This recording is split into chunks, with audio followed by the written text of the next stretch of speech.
kendaraan petugas dipepet, lalu kemudian diserang dengan menggunakan senjata api. Fitnah, dan ini fitnah luar biasa, pemutarbalikan fakta dengan menyebutkan bahwa laskar yang lebih dahulu menyerang dan melakukan penembakan. Rintihan dari salah satu laskar kita yang ditembak, itu artinya apa? Itu artinya laskar kami dibawa ke satu tempat dan dibantai di tempat itu. Jadi perangnya itu bukan di perang bukti, tapi perangnya itu dimanipulasi data, perangnya itu perang pembentukan opini, mengarahkan opini, segala macam gitu loh. Munarman dan teman-temannya menggunakan rumus pokoknya. Oh tidak, kita pakai fakta, Pak Kiki.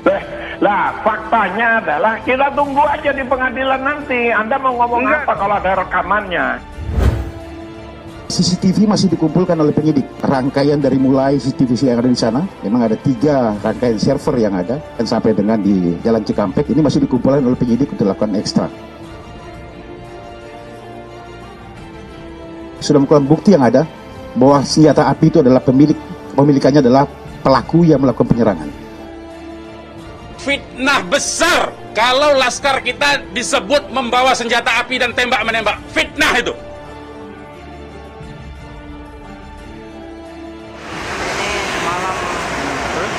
Orang meninggal. 2 apa enggak katanya ada? Saya yang dengar sih 2 orang. 2 orang.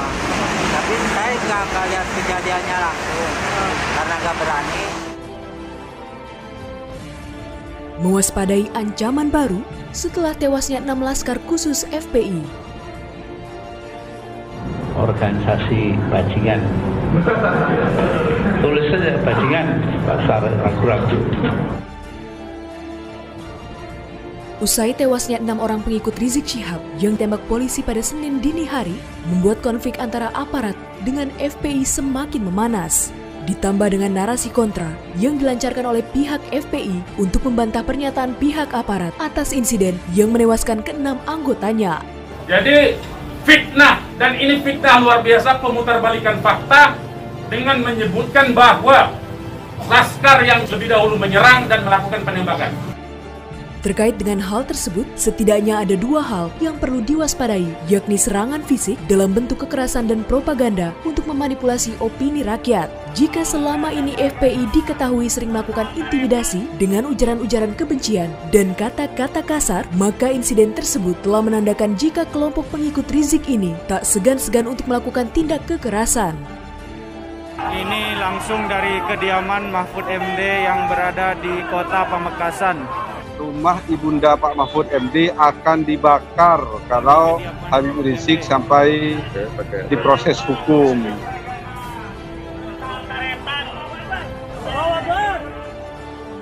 Oleh karena itu, Kapolri Idham Aziz pun memerintahkan anggotanya untuk meningkatkan kewaspadaan dan kesiapsiagaan. Salah satunya menggunakan helm dan rompi anti peluru. Selain serangan fisik, yang perlu diwaspadai adalah propaganda untuk memanipulasi opini. Mencermati kontra narasi yang bergulir liar di media, hal itu tentu akan memberi panggung kepada Rizik dan pengikutnya, sehingga propaganda mereka akan leluasa menjalar ke tengah masyarakat.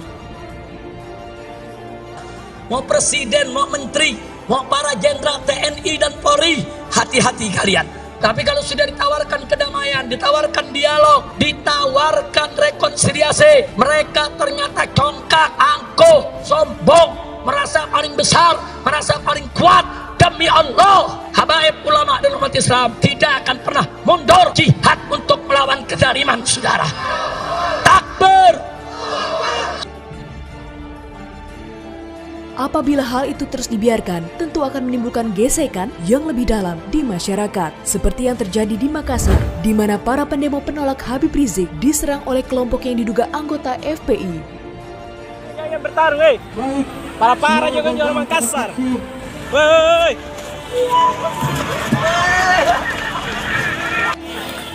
Inilah yang mengakibatkan kalau ini dibiarkan terus-menerus, ini nanti akan terjadi tabrakan antar masyarakat, antara sipil ya. Dia bisa jadi civil war ya kalau dibiarin.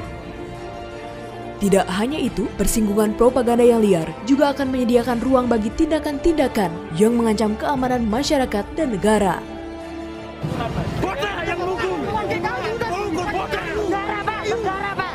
Itu. Berdarah, Pak. Berdarah. Hayya 'alal jihad. Hayya 'alal jihad. Hayya 'alal jihad. Hayya 'alal falah. Hayya 'alal falah.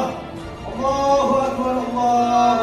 Allahu akbar. Sehingga tidak menutup kemungkinan ada pihak-pihak yang akan memanfaatkan dan menunggangi situasi panas antara Habib Rizik beserta pengikutnya dengan aparat untuk menyerang pemerintah. Ini hanya pemeriksaan selayaknya bagaimana penanganan perkara pidana. Surat panggilan kepada Bapak Muhammad Rizik Syihab sudah diberikan kepada pihak keluarga juga. Jika melihat lagi ke belakang, tewasnya 6 anggota FPI ini bisa dikatakan buah dari arogansi dan keegoisan Habib Rizik yang tidak mau mematuhi hukum. Andai saja sejak awal Habib Rizik dapat mematuhi hukum, mau untuk diperiksa oleh tim penyidik, mungkin insiden tersebut tidak akan terjadi. Atau memang ini sudah menjadi takdir Sang Maha Pencipta. Kami meminta sekali lagi kepada masyarakat luas, siapapun itu, untuk kooperatif sehingga penanganan COVID-19 berhasil.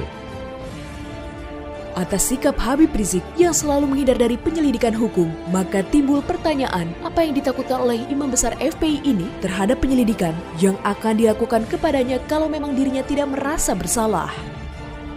Pemerintah akan melakukan langkah dan tindakan tegas bagi siapapun yang melanggar ketentuan yang membahayakan keselamatan dan kesehatan masyarakat. Seperti diketahui, dalam menghadapi sikap arogansi Habib Rizik dan para pengikutnya, pihak aparat sudah berusaha untuk menegakkan hukum dengan cara-cara yang benar. Akan tetapi, baik Habib Rizik maupun pengikutnya seperti mempunyai aturan main sendiri. Sehingga ketika diberlakukan hukum negara, mereka melawan dan merasa bahwa tindakan aparat negara melanggar hak asasi mereka. Kita udah mulai dari persuasif. Saya punya SOP yang saya buat di ruangan ini. Menangani orang kerumunan, satu persuasif. Persuasif itu diberitahu. Yang kedua administratif. Kalau administratif, loh kok masih terus? Masuk ke ultimum remediumnya, pidana. Dalam hal ini, tindakan cepat aparat akan sangat dibutuhkan. Semakin cepat kasus yang melibatkan Habib Rizik ditangani, semakin mudah juga untuk mengendalikan potensi munculnya respon-respon di luar batas. Dan semakin tegas aparat menanganinya, semakin bisa diwaspadai kemungkinan ancaman-ancaman lain yang menyertai. Apabila saudara MRS tidak memenuhi panggilan, kami, tim penyidik, akan melakukan langkah-langkah penegakan hukum selanjutnya sesuai dengan ketentuan hukum yang berlaku.